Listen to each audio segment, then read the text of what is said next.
Então, aqui no Estúdio do Brasil, das Gerais, nós temos as participações. Primeiro do Alexandre Rampel, ele é psiquiatra. Depois da Ana Maria Saad, a atriz Ana Maria fez o roteiro de um curta bárbaro que chama Vida. Mas com a gente também a Vilma de Oliveira, que é professora. E depois o Leonardo Gomides Dutra, engenheiro homem, também tem depressão, né? Geralmente as doenças que a gente faz aqui no programa, sempre as mulheres sofrem mais, né? E depressão também. Por que as mulheres têm mais depressão do que os homens? Pois é, isso aí a gente percebe que tem uma prevalência maior, Roberta, mas não tem uma explicação o porquê disso, Será né? que os homens não procuram ajuda como as mulheres procuram? Pode ser, né? Achar que é frescura, achar que não precisa, achar que realmente dá conta de lidar com isso sozinho, né? Vamos saber o que é uma depressão. Pois é, esse limite da tristeza, da depressão, é um limite difícil de fazer no primeiro momento, né? Porque os sintomas podem ser muito parecidos. Cansaço, falta de vontade, pensamento negativo, né? Isso todo mundo vai ter, inclusive quem é deprimido também tem.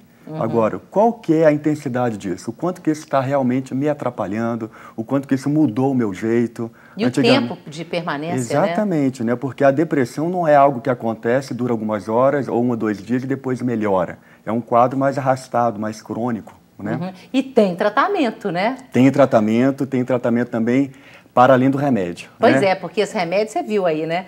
Eu já fiz vários programas sobre antidepressivo, como é que nós estamos tomando aí. O último número que eu lembro, esse programa deve ter 1 ano mais ou menos, era 1 milhão de comprimidos por dia de antidepressivo. Quer dizer, estamos tomando antidepressivo demais a conta. Você está falando essa coisa do remédio? Porque, Leonardo, você acha que o remédio cura a depressão, pela sua experiência? Não. Para mim, o remédio ele é um item importante no tratamento, mas o principal, o que vai te tirar, o que vai fazer te sair daquele estado é o autoconhecimento mesmo.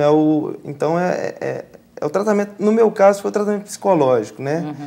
Eu tive 2 profissionais sempre comigo, um psiquiatra, um psicólogo, e eu via que as minhas melhoras, elas aconteciam não por causa de uma vez ou outra aumentar ou diminuir a dosagem do remédio, mas sim a evolução do tratamento psicológico em si. Como a gente vinha caminhando, quanto eu vinha me conhecendo. Pois é, depois você vai contar como é que isso começou na sua vida. E você, Vilma? Quanto à medicação? Quer dizer, como é que você conseguiu saída? Porque vocês 3 estão conseguindo resolver a questão da depressão ou até já conseguiram, né? Como é que foi no seu caso? Consegui? Foi um conjunto de ações, inclusive o remédio é um dos itens que às vezes eu tentava um tratamento e não dava certo exatamente por resistência.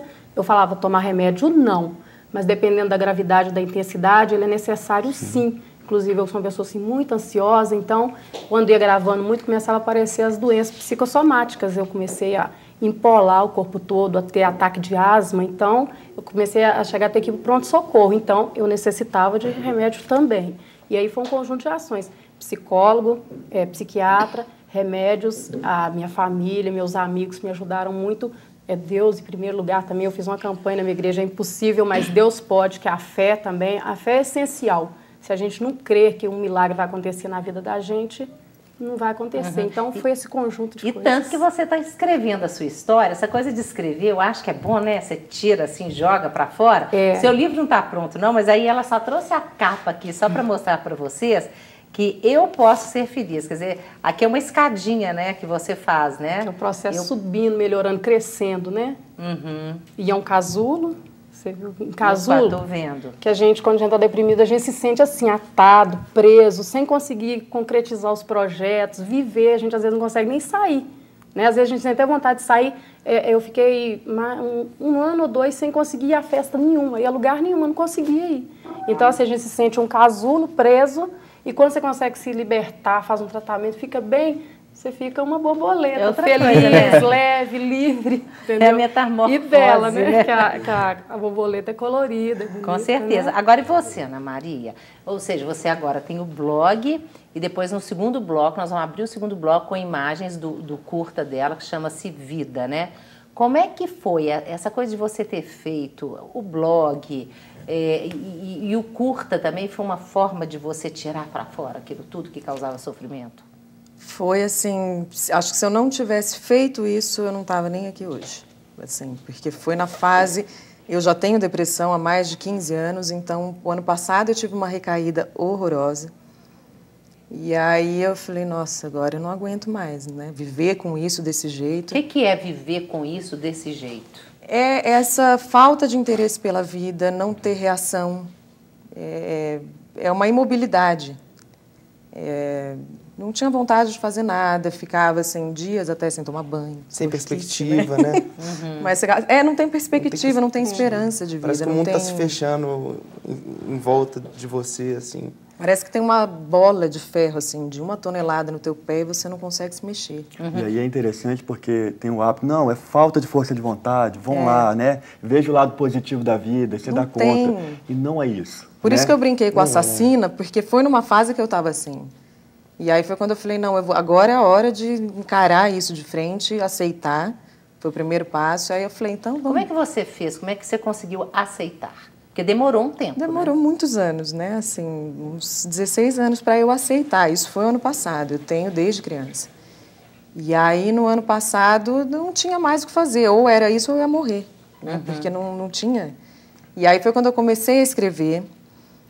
E aquilo começou a me aliviar, o tratamento, a terapia, porque remédio para mim não dá conta, não funciona. Então, eu comecei a escrever e comecei a entrar em contato com isso. Aceitar, eu tenho a minha condição, a minha limitação, meu médico falava muito isso. Você tem essa limitação, assim como um tem pressão alta, o outro diabetes. Então, tem que lidar com isso, eu comecei a aceitar. Então, vamos nesse processo de aceitação. E aí veio a questão do cinema também, que escrever o curta surgiu de uma ideia, eu, minha tia e minha prima, que também tem depressão, uma brincadeira para descontrair, porque tem a coisa do bom humor, né, para botar a gente indo, né. E aí foi quando surgiu o roteiro. Só que depois ele era assim, completamente sem esperança. O primeiro roteiro que eu escrevi, ele era suicídio, era dark, assim, horrível. E aí os meninos entraram, né, eles não tinham depressão, e aí deram um tom esperançoso. E aí foi quando, amigo, família, escrever, foi quando comecei tratamento, né. O que você descobriu de você, assim, mais, a hora que você começou a escrever? Eu descobri que eu tinha, assim, falta de amor por mim, assim. Por quê? Você conseguiu encontrar a causa? Porque você não se amava? Tem tanta gente que não se ama, né, Ana Maria? Então, a causa, assim, uma das coisas que eu descobri é que tem muito a ver com a infância. Relação de pai e mãe, né? Acho que o Alexandre até pode falar muito essa questão do período de infância. E eu tinha muito medo e muita dor de olhar para isso, de encarar, essa é a minha história, eu passei por isso, então, né, deixa eu ver, deixa eu resolver. Então, eu só fingia que não é comigo. E aí vinha esse lado, que eu acho que é um lado meio orgulhoso, né, isso não é comigo, não está acontecendo, Você criou um mundo de fantasia para você? De fantasia, vivia assim, na fantasia. Não, era um mundo paralelo, completamente paralelo. Pois é, ela está falando dessa coisa de história de vida. O que causa a depressão? Por que uma pessoa tem, outra não tem? Existe predisposição genética? Ela está falando aí que a tia e a prima também. Essa questão que ela está dizendo, que ela acha que é a história de vida dela, a história da infância, o que é?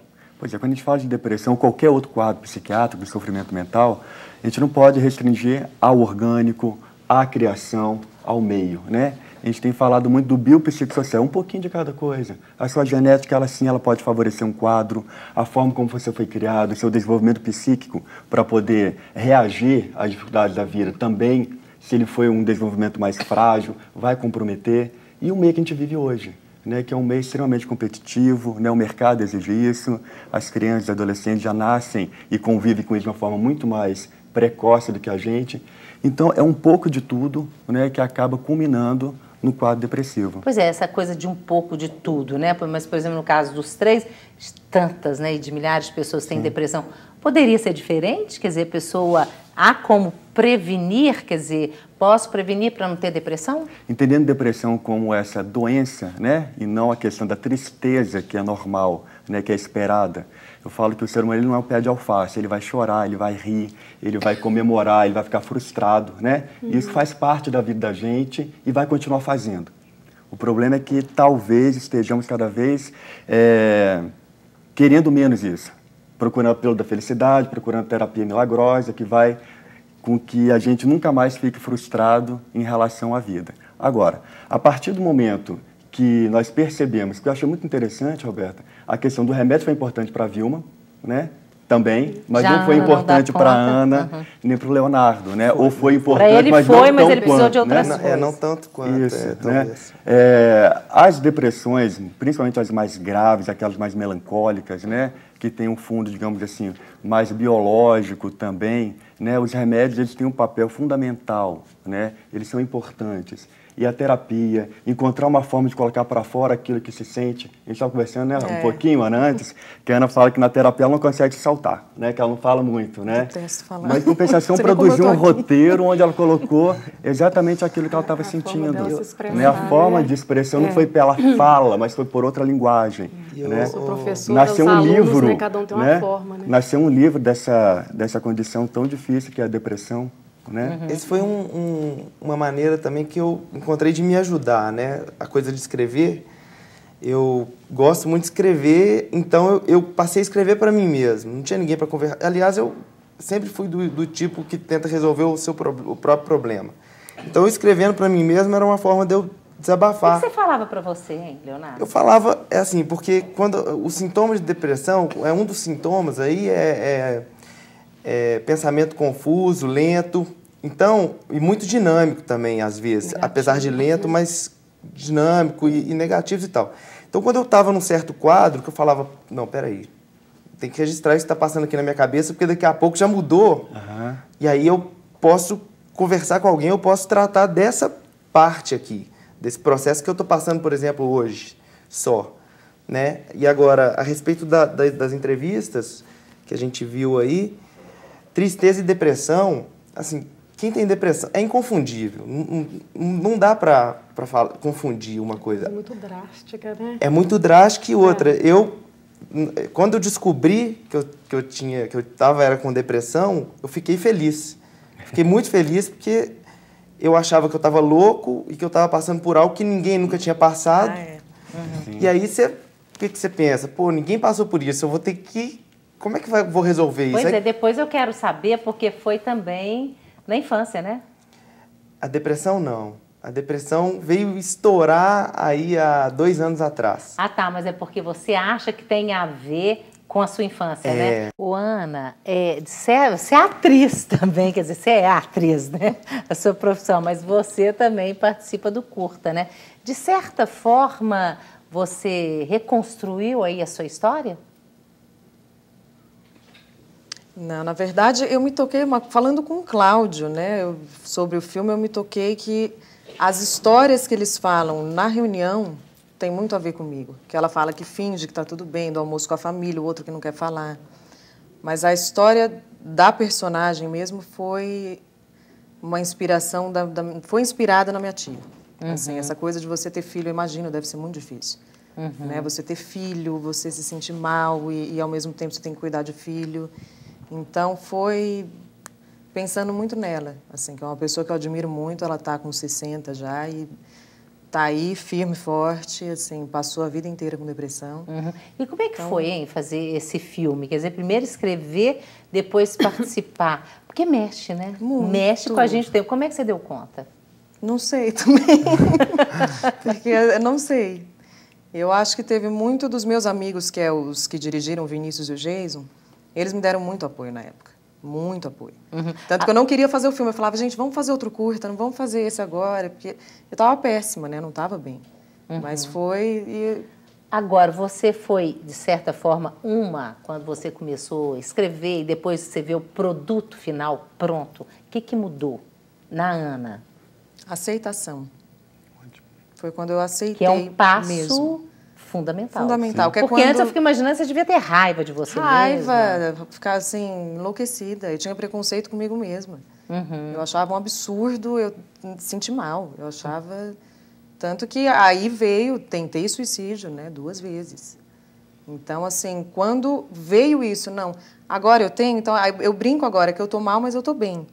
Porque agora eu sinto que o tratamento está fazendo efeito, que a terapia, o autoconhecimento que eles falam muito, eu acho que é fundamental. É para tudo, né, gente? Para tudo, porque aí você sabe de onde você vai se conhecendo e vai sabendo lidar com você, tendo depressão ou qualquer outra. Agora... E até para, como ela disse, a aceitação, né? A autoaceitação, ela vai partir de um conhecimento. Você vai aceitar o que você conhece. Então, são processos ali, né? Então, o autoconhecimento é interessante. Aí, depois, o que você conheceu, você vai tentar aceitar, você vai lidar com aquilo.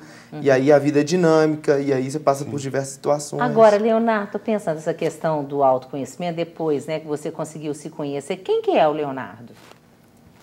O Leonardo é uma pessoa, um cara vibrante, sabe? Um cara pra cima, um cara que gosta de estar com pessoas, de reunir pessoas, é agregador. Num certo momento da minha vida, 2 anos atrás, eu estourou o processo de depressão. Eu não tinha, mas eu já vinha... Como é que foi a primeira crise, você lembra?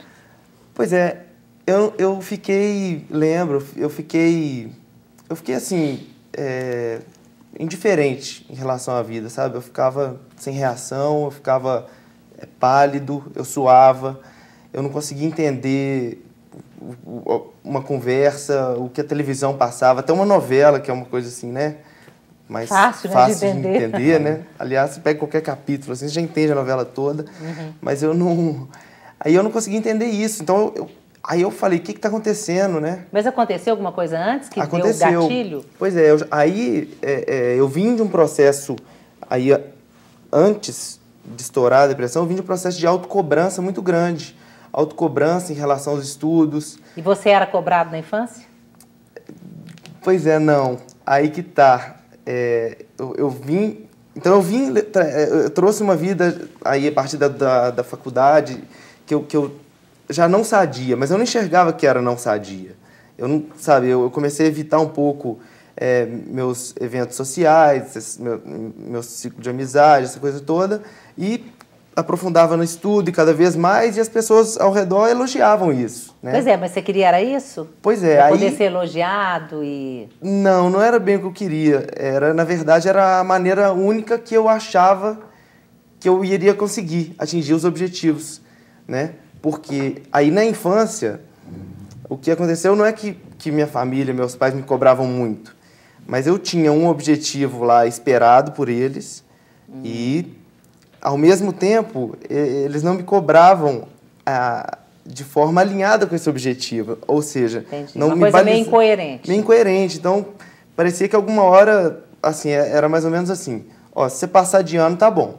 Passou de ano, tá bom. Mas, em compensação, você vai ser né, meu pai dizia, você vai ser quem vai me substituir aqui, o chefe da família, o dono da empresa, né, quer dizer, o administrador da empresa que a gente tem e tal. E ao mesmo tempo, se eu passasse de ano, estava bom. Então, tinha um salto aí para acontecer. Não te preparava para isso. Então foi isso que eu descobri na infância, que foi até a permissividade, o não balizamento, que me fez me cobrar lá, e não uma cobrança na infância. Entende? É a mesma coisa que o pai que sonha que o filho vai ser jogador de futebol, mas não coloca ele para jogar o futebol, né? Para ele poder entender mais ou menos, né? Agora, essa coisa de história de família, eu vou conversar com você, mas você lembra da sua primeira crise? Quantos anos você tinha, Ana? 11 anos. Você lembra? Na escola. Como é que foi? Você sentiu? Como intervalo, recreio, né? Que é gostoso, recreio, lanche. Eu comecei a ter vontade de chorar, comecei a me sentir mal. E tive uma crise de choro no meio da escola. E aí ficava a criançada perguntando por quê, e eu também não sabia, né? Sim. Aí eu fui para a sala da diretora, ela me acalmou e depois eu inventei que isso era verdade. Eu tinha um primo que ficou tetraplégico, só que essa história já tinha 2 anos. E aí, para ter um motivo, eu precisava de um motivo, eu falei que era por causa dele. Até para você mesmo, né? E até para mim mesma, porque era 11 anos, né? É interessante quando o Leonardo fala dessa indiferença, né? Não é tristeza, não é alegria, é uma indiferença, né? Parece que tem um vazio aí dentro. Tem vazio, né? E ao mesmo tempo não tem um porquê do vazio, não tem um porquê da crise, né? E que é diferente quando a gente fala hoje das tristezas do dia a dia, que tem alguns motivos, sim, que vêm. né? Mas é horrível, gente, eu sei. Eu tive síndrome do pânico, tive depressão, que coisa terrível. Você fica... Sem motivo também. É só quem tem é que pode entender, né? E às vezes a família não entende, porque tem muita gente, tem algumas pessoas que têm depressão, mas conseguem trabalhar, conseguem continuar ativas. Outras não, se trancam em casa. Você ficou uma época assim, sem querer sair muito, né, Vilma? Lazer, né? Sair. Não ia a lugar nenhum que me convidasse. Agora, até porque eu estava empolando muito, eu não saía. Agora, como é que começou esse seu processo depressivo?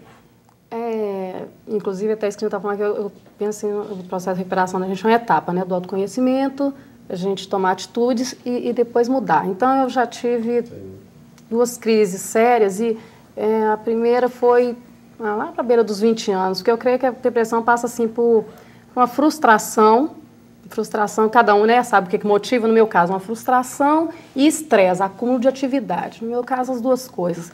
A gente cria modelos de felicidade, principalmente as mulheres, e aí quando aquilo não se realiza, a gente... Qual que era o seu modelo de felicidade?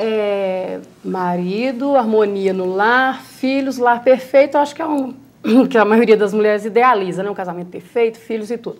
Então, a primeira vez que eu passei por essa frustração, eu entrei em depressão, foi inclusive o primeiro momento que eu fiz tratamento, eu cheguei a tentar suicídio, fui levada para um pronto-socorro, de lá já me encaminharam para uma psicóloga, e eu já comecei esse tratamento, fiz durante um tempo, uma psicóloga maravilhosa, a doutora Luciana, e quando eu achei que eu estava bem, continuei.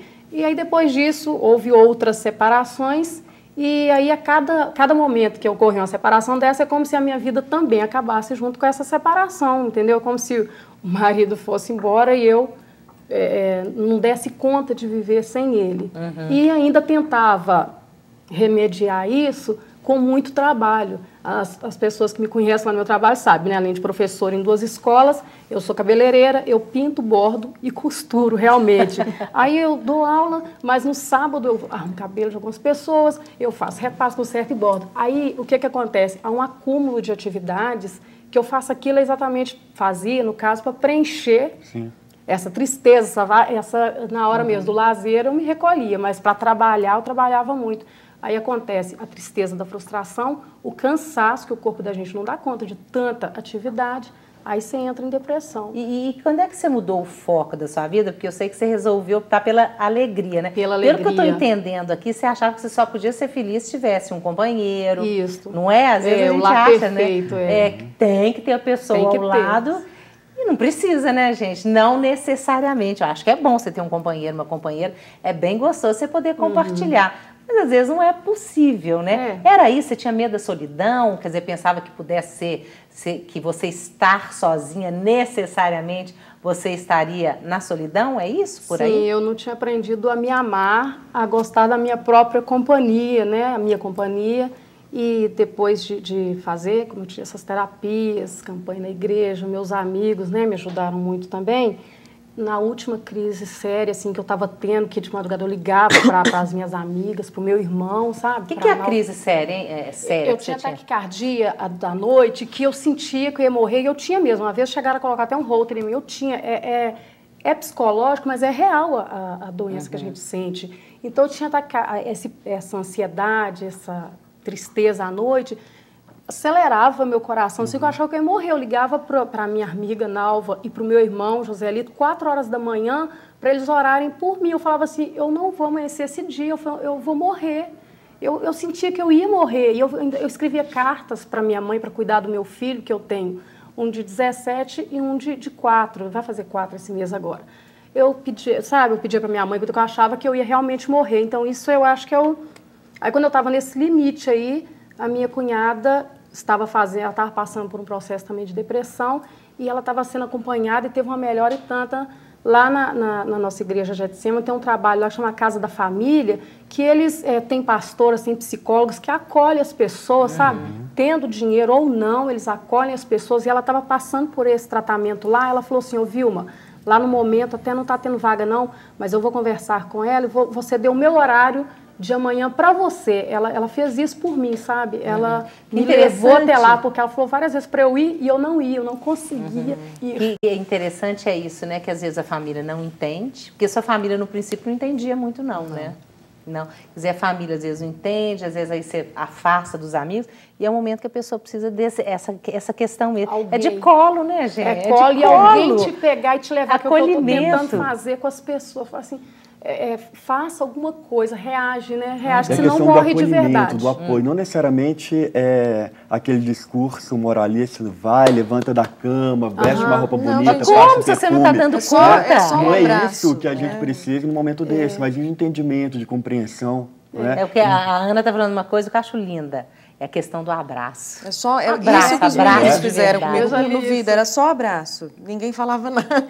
E a questão da E aceitação, aí? Beto, eu acho muito bacana que a gente começa a perceber realmente o nosso estado, né, desse estado depressivo, a gente passa a se responsabilizar também em procurar algumas saídas. Né? Não fica só colocando a culpa na vida, não fica só colocando a culpa na falta do remédio, na falta do médico, mas a gente vai para a luta. Né? Agora não, calma Não lá. se colocar sim, como vítima? exatamente, né? A gente começa a tomar algumas atitudes, mas aí você tem que aceitar, né, que você tem esse estado. É esse que os 3 aceitaram. A Márcia do Horto falou, Alexandre, faz tratamento com medicação há 15 anos e terapia de hipnose há 1 ano e 4 meses, mas não estou vendo melhoras. E como a depressão é crônica, a psicóloga disse que a recuperação é lenta. Na sua opinião, o que eu posso fazer?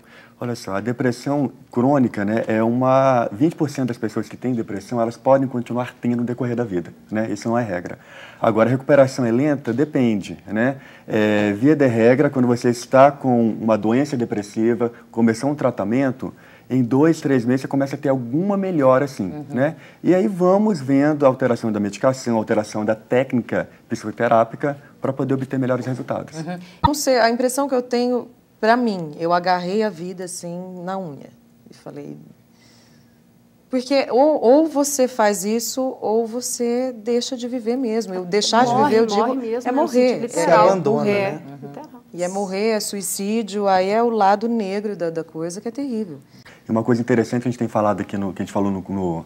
intervalo, foi justamente muita coisa da infância, assim, trazido, né, para vocês dois, a questão da criança na hora do recreio. A gente né? traz trauma demais Não na é? infância, às vezes. Só que né? nós não somos mais aquela criancinha que um dia fomos, né? Talvez a criancinha esperasse que a mamãe fizesse a festa de aniversário, estava lá deprimida. Você não, cresceu, saiu da postura de vítima, se responsabilizou pela doença, foi procurar ajuda e tomou uma atitude. Fez a festa e chamou quem você queria, né? É isso aí. Fiquei muito Olha, feliz. Eteuvá, do bairro São Pedro, falou, tomei antidepressivo durante 10 anos.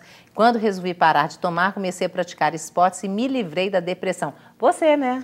Você foi fazer eu esporte também, faz bicicleta, é ciclista? Eu já estava cuidando da mente mesmo, por imposição aí da vida, né? E aí o corpo também tem que andar junto, a coisa espiritual também é importante, né? Então, a gente tem alguma coisa que aqui veio aqui, eu não sei o que é, mas olhar para esse lado também espiritual. No sentido Justo, de por que você está aqui e entender também que a felicidade ela não é constante, né? Ela é feita de momentos. De né? momento. Tina do bairro Guarani, Alexandre, tem um desânimo muito grande, sou pessimista. Isso é um tipo de depressão? Pode ser um sintoma, né? Aí tem que diferenciar o sintoma da depressão ou o sintoma de uma situação difícil que você está enfrentando. Né? A Lívia de Venda Nova, minha irmã sofre de depressão bipolar há 12 anos, toma 16 medicamentos por dia. Esse tipo de depressão tem cura? Existe algum tratamento gratuito para que ela possa fazer? Tem tratamento gratuito, tem tratamento, né? E é uma depressão realmente de uma outra forma de manifestação, né? O bipolar é uma outra entidade psiquiátrica que a gente poderia estar E falando. nós já fomos da cidade de Contagem, tomo antidepressivo há 3 anos e agora estou pensando em engravidar. Gostaria de saber se existe algum risco, o que eu tenho que fazer? Há medicações que realmente não são interessantes para quem está querendo engravidar ou está grávida, né? E outras são mais seguras. Procura um médico para poder ter maiores esclarecimentos. O Saulo da cidade de Santa Luzia falou boa noite a todos, boa noite para você também, Saulo. Falou, olha, parece que existe predisposição genética com relação à depressão. Certas famílias são mais vulneráveis à angústia cerebral. No meu caso, o profissional que me acompanha não suspende o antidepressivo há muitos anos, talvez pelo fato do diagnóstico constar patologias psiquiátricas mais sérias. Entretanto, quando a própria pessoa tem condições de investir na reação em sentido contrário, ou seja, sair, viajar, ter uma vida social mais intensa, fica mais fácil lidar com o problema e deixar o lugar de vítima. Lembrando que isso pressupõe gastos financeiros, o que não é para todos. Obrigado, gostaria de ouvir a opinião do psiquiatra. Em relação à medicação, né, existem tempos diferentes para poder manter o tratamento. Né? Tem gente que vai ficar com 1 ano, 2 anos, tem gente que vai ficar para o resto da vida. Depende de quantos episódios e a idade que essa depressão começou. Né? E em relação a fazer diferente, a sair da posição de vítima, eu não concordo que seja apenas gastando dinheiro, viajando, fazendo compras. Né? Há outras formas de você descobrir o que gosta e fazer diferente. Por né? exemplo? Por exemplo, descobrir o que gosta é um bom começo. Né? A questão da prática do esporte, né? Se você está com vontade, né, tem condições, né, é importante melhorar a qualidade de vida. Né? Nós não podemos também achar que tudo é a depressão que vai paralisar. Né? Colocar para si, quando você entra aí no estágio de depressivo, é paciência. É paciência e buscar ajuda, buscar meios de sair ao seu tempo, né, à medida que... Mas tentar... encarar o problema e com paciência e buscando a esperança. Pelo amor de Deus, pede ajuda, né? Sempre tem gente para ajudar, graças a Deus. Eu acho que se tratar com carinho, se respeitar e não desistir. Nunca. E agora você tá após, não desistir nunca. Posso cair, subir, mas agora vai. Até o fim da vida. Vou morrer de morte morrida. Né? Não de assassinada, né? Graças não de a depressão Deus. assassina. E você, o que você fala para as pessoas, mesmo porque depressão pode causar outras doenças, Sim, né? e outras doenças também podem causar sintomas depressivos, né? Isso é importante, né? Estar deprimido, estar se sentindo realmente triste, já passou do limite daquela tristeza dita normal, procure ajuda em primeiro lugar, né? Vá procurar um profissional, vai poder ser atendido para poder ver qual que é o grau dessa depressão, se é por causa de uma doença ou se ela pode estar te deixando mais frágil para ter uma outra doença. Em segundo lugar, aproveite esse momento, né, que você está mais parado, que a depressão ela não vem à toa, né? É um momento de a gente poder fazer algumas reflexões das nossas vidas também. Porque, eu repito, se a gente continua fazendo as mesmas coisas, das mesmas maneiras, os resultados serão iguais. Né? Então, vamos procurar ajuda e refletir o que nós estamos fazendo e podemos mudar nesse momento. Ou seja, aquela pessoa que está lá assistindo o programa, está numa crise, está assim, esse cara aí está falando que fácil que esse povo está falando e não é fácil. Tem jeito, né? Tem jeito, tem jeito. Não é fácil. Não é mesmo. Fácil não é. Muito Mas, difícil. gente, o que também é fácil na vida? Mas é inteiramente possível, né? É inteiramente Os possível. tratamentos com remédio melhoraram muito, os tratamentos terapêuticos são extremamente importantes, né? Somando tudo, a gente consegue sair sim.